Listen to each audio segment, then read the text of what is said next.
दोस्तों आज की डेट में मानवों ने अंतरिक्ष विज्ञान में बहुत बड़ी उपलब्धि हासिल कर ली है।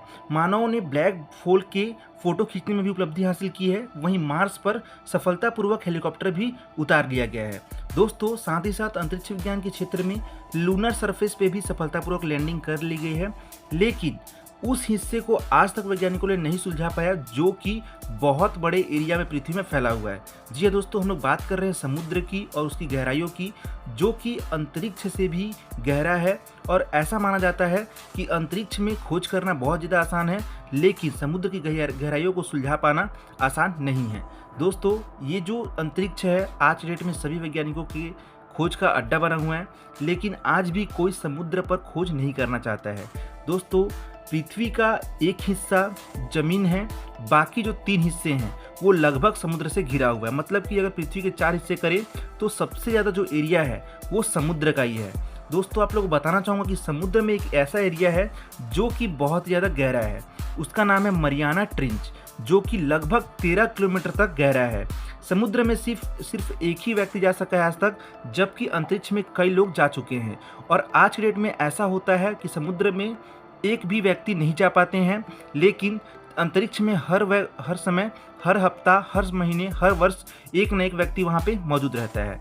मतलब कि सबसे बड़ी मुसीबत है आज के डेट में समुद्र के खोज कर पाना, समुद्र की गहराइयों में जा पाना। इसका मुख्यतः बहुत सारे कारण हैं जो कि हमें समुद्र में खोज करने में बाधा उत्पन्न करते हैं, जिसमें एक सबसे पहला मुसीबत होता है दृश्यता का। मतलब कि जैसे जैसे हम लोग समुद्र के अंदर जाते जाते हैं वैसे वैसे दृश्यता कम होती है। मतलब कि जैसे जैसे आप लोग धीरे धीरे समुद्र की गहराइयों में जाते जाएंगे वैसे वैसे जो दृश्यता है, सूर्य का प्रकाश है, वो धीरे धीरे कम होता जाता है। और एक ऐसा गहराई भी आता है जहाँ पर लगभग दृश्यता शून्य हो जाती है। मतलब कि वहाँ पर सूर्य की किरण पहुँचता ही नहीं है, वहाँ पर पूरा अंधेरा होता है और कुछ भी दिखाई नहीं देता है। उसके साथ साथ जैसे जैसे समुद्र में गहराई में जाते जाते हैं वैसे तापमान भी कम होते जाता है। मतलब कि ये भी बहुत बड़ा बाधा उत्पन्न करता है गहराइयों की खोज करने में। साथ ही साथ जैसे जैसे हम लोग समुद्र के भीतर जाते जाते हैं वैसे वैसे समुद्र का दबाव भी बढ़ता जाता है। और ये दबाव इतना ज़्यादा होता है कि समुद्र में इसका बहुत बड़ा रोल होता है कि इसके दबाव के कारण किसी भी वस्तु का, किसी भी चीज़ का जा पाना बहुत मुश्किल होता है। इसलिए समुद्र से ज़्यादा अंतरिक्ष में भेजना आसान मानते हैं वैज्ञानिक, और ज़्यादा खोज जो होता है वो अंतरिक्ष में ही किया जाता है। लगभग जो समुद्र में गहराई में जाते हैं उसमें 15 पाउंड प्रति इंच का दबाव महसूस होता है, और यही दबाव जो होता है अंतरिक्ष में लगभग शून्य के बराबर होता है।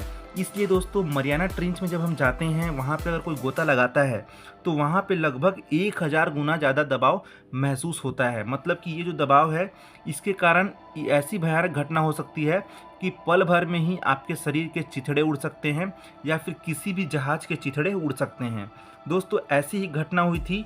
ओशियन गेट नामक कंपनी ने एक सबमरीन बनाया था टाइटन नाम का, जो कि 18 जून 2023 को लॉन्च किया गया था, जिसमें 5 लोग बैठे थे और वो लोग टाइटैनिक को देखने जा रहे थे। जी हाँ दोस्तों, वही टाइटैनिक जो 100 साल पहले डूबा हुआ था उसके अवशेष को देखने वो लोग जा रहे थे। और उसके बाद कुछ गहराई में जाने के बाद सबमरीन से कांटेक्ट टूट गया, क्योंकि दोस्तों समुद्र की गहराइयों में जीपीएस सिस्टम भी काम नहीं करते हैं। ये भी बहुत बड़ी समस्या होती है, और उसके कारण उनका कांटेक्ट टूट गया और उनका क्या हुआ आज तक पता नहीं चला। हो सकता है कि उनके साथ भी वही हुआ होगा, जो दबाव के कारण होता है, उनके भी चिथड़े उड़ सकते हैं। दोस्तों सूर्य का प्रकाश उस गहराई में नहीं पहुंच पाता है, वहाँ पर बहुत ही ज़्यादा अंधेरा भी होता है। मैं आप लोग को बताना चाहूँगा कि जैसे ही 2600 फीट की ऊंचाई पर हम जाते हैं, गहराई में जाते हैं समुद्र में, तो वहाँ बड़े बड़े जीव पाए जाते हैं। उसके बाद जैसे ही गहराई में जाएंगे 3000 फीट की, वहाँ पर मिडनाइट इलाका आता है समुद्र का, जहाँ पर पूरा अंधेरा होता है। वहाँ पर पूरा अंधेरे का साम्राज्य होता है, वहाँ पर कुछ भी दिखाई नहीं देता। उसके बाद जैसे जैसे नीचे जाते हैं समुद्र का तापमान बहुत कम होता जाता है, और एक ऐसा पॉइंट भी आता है जहां पर तापमान 4 डिग्री सेल्सियस तक हो जाता है। वहीं 12,500 फीट नीचे जाने पर समुद्र में टाइटैनिक का अवशेष मिलता है, जहां पर टाइटैनिक वहां पर मौजूद है। तो दोस्तों उसको देखने के लिए, टाइटैनिक जहाज को देखने के लिए टाइटन सबमरीन से जा रहे थे लोग, तो सोचिए वहाँ पर कितना प्रेशर हुआ होगा। दोस्तों समुद्री प्रेशर के कारण वो 5 लोग और जो सबमरीन थी वो इम्प्लोशन का शिकार हो गई। मतलब कि दोस्तों इम्प्लोशन वो घटना होती है जिसमें कोई भी वस्तु अंदर की तरफ फटती है। ये जो इम्प्लोशन शब्द है वो एक्सप्लोशन का जस्ट विपरीत है। मतलब कि एक्सप्लोशन में क्या होता है कि कोई भी वस्तु बाहर की तरफ फटती है और इम्प्लोशन में जस्ट विपरीत होता है कि कोई भी वस्तु अंदर की ओर फटती है। दोस्तों ये जो घटना है इतनी भयानक घटना हुई होगी कि इसके बारे में हम सोच भी नहीं सकते। मतलब कि पलक झपकते व्यक्ति को पता भी नहीं चलता कि मेरे साथ क्या हुआ है। दोस्तों ऐसे ही कुछ उनके साथ भी हुआ होगा, वो 5 लोग के साथ जो टाइटैनिक का अवशेष देखने गए थे, मलबा देखने गए थे।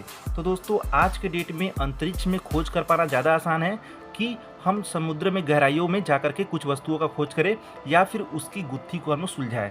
इसलिए दोस्तों सारे वैज्ञानिक और सारी जो कंपनियां होती है वो अंतरिक्ष में अपना फंडिंग ज़्यादा लगाती है, बजाय इसके कि समुद्र में जाकर के गहराई की खोज की जाए या फिर उसके बारे में कोई रहस्य का पता लगाया जाए। दोस्तों नासा के द्वारा एक बनाया गया संगठन है जिसका नाम है NOAA, जो कि पूर्णतः डेडिकेटेड है समुद्र की गहराइयों का पता लगाने में और समुद्र से जुड़े रहस्यों का पता लगाने में। लेकिन इसकी फंडिंग इतनी कम होती है कि शायद ही आप लोगों ने इसका नाम पहले भी कभी सुना होगा।